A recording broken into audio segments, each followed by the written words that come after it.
proper grip is imperative to proper cutting technique. If the grip is not correct, then you're going to have a very difficult time getting a straight line on your cut. So what we're going to express and address right now is how to actually approach the handle or the tsuka with your hands as you come at it. The tsuka is slightly curved, just as the sword is slightly curved. There are diamonds that are created by the wrap on the handle itself.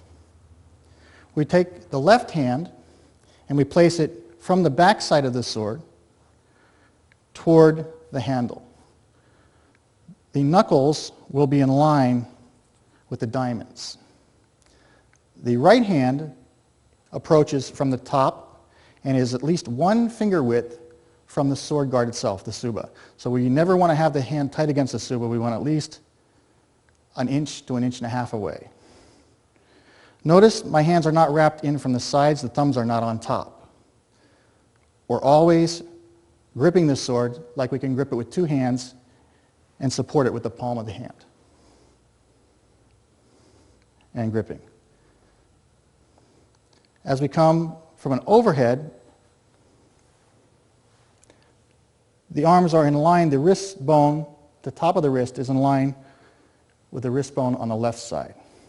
So we don't want to grip from the side, we want to grip from the top.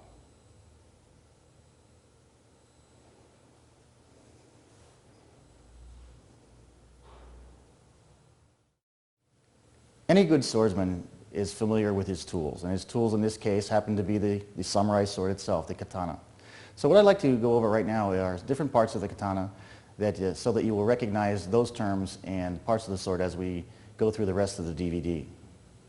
So if we can take a look at the sword itself, the entire sword is referred to as a katana. Starting with the handle end, the handles are referred to as the tsuka. The tsuka has an end to it, a small butt cap that's called the tsukagashira, or the end cap. The wrapping is called the tsukamaki, or sometimes referred to as ito, which is the actual cord that wraps around it. Inside, you'll notice there is black ray skin in this particular sword. Sometimes it's white ray skin. That's called same. The pegs that hold the handle onto the blade itself are called mekugi. And you're always going to check mekugi before you use it. Make sure that they're tight. Make sure they're not brittle or used or loose. The handguard is referred to as the tsuba. The scabbard is known as the saya. The end of the saya is referred to as a kojiri. There's a small knob on the saya that we refer to as the kurigata. And the kurigata, within the kurigata is attached a string. It's a braided piece of material we refer to as sageo. So the entire sword with the saya, the tsuka, the tsuba is referred to as a katana. If we remove the saya and take a look at the sword itself, you'll notice we have a small collar in this position just forward of the tsuba. The collar is referred to as the habaki. And just behind the tsuba, we have a fuchi. The entire sword of and out by itself, without the tsuba on it, or the habaki, or the tsuka, it's called the toshin. The cutting edge is referred to as the ha. The back edge is referred to as the mine, sometimes referred to as mune. You'll notice there's a raised section through the middle of the sword, running from the base all the way to the tip. That's called the shinogi. It's a raised edge, and many times you're going to be using the shinogi to do your blocking or deflecting with. Behind the shinogi, and on this particular sword, is a small ditch that runs the entire length of the sword, and that is called bohi. The very tip, the curved edge, the entire area is called kisaki, and the curved edge itself is known as the hoshi. Sometimes we use the hoshi to cut.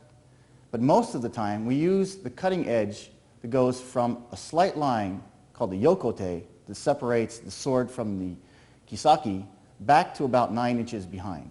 This area from here to here, from the 9-inch mark up to the yokote, is called the monouchi.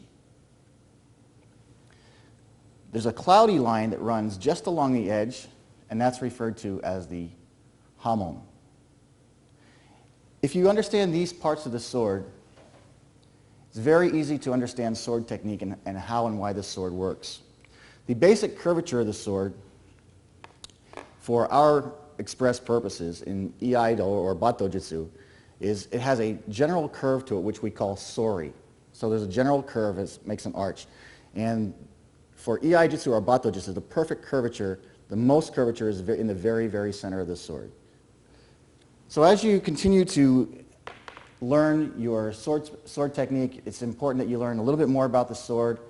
Make sure you have a good cleaning kit so that you can take care of the sword, maintain it, and enjoy your swordsmanship, and a good sword like that will last a lifetime. Targeting is very important when you're performing samurai swordsmanship. It's not enough to be able to perform a cut. It's not enough to be able to perform a waza or a kata, but it's very important that you use the proper placement of the blade on the body in order to perform that cut. Otherwise, it's going to be ineffective or less effective than it could be. So what we'd like to do right now is demonstrate for you different targeting areas of the body that we use for specific cuts. Starting off, the first cut obviously is a downward cut, and we use what we call the men, or the head, is a direct straight cut down the center line of the body. The sword travels outward, and we use the monouchi, the last 9 inches of the blade, to deliver the cut. You don't want to be too shallow, but we want to get enough of the blade in use so that it can cut through. The second cut we're going to use is a yokomen cut. Yoko means side, the men means head, so we're cutting to the side of the head, targeting normally near the temple area. You can go left side or right side as your cut. The next cut on the way down is a kesa cut.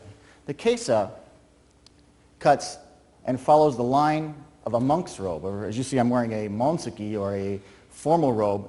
We're cutting down along the line of that robe as that kimono as it follows down. So it starts at the neck, kesa cut starts at the neck and follows a line to the opposite hip.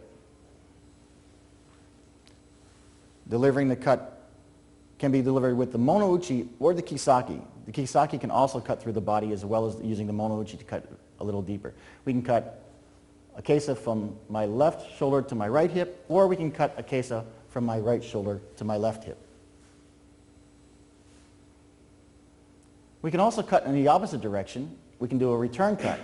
On a return cut, a rising cut or a kiryage, we cut starting at the hip, and rather than using a kesa, we actually go a little bit further toward the shoulder blade. So we don't really exit the neck area, but the kesa starts here and exits near the point and peak of the shoulder, cutting diagonally up,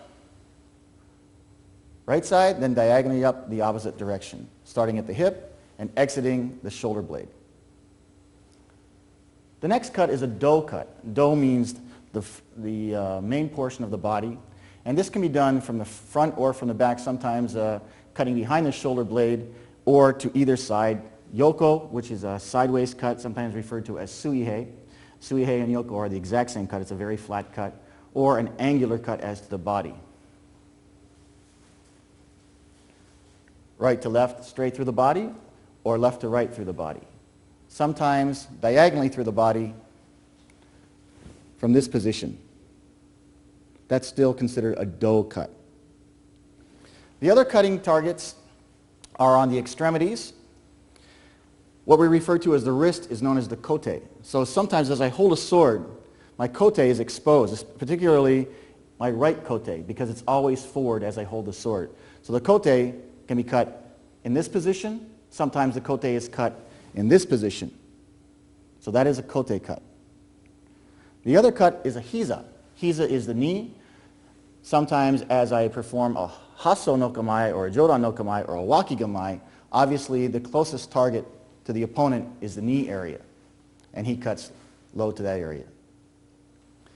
Those are the primary targets in Bato Jutsu or Bato Do. Make sure that as you're performing your waza, as you're performing your kumitachi techniques, your two-man drills, that you are specifically going for those targets to be more effective with your cuts.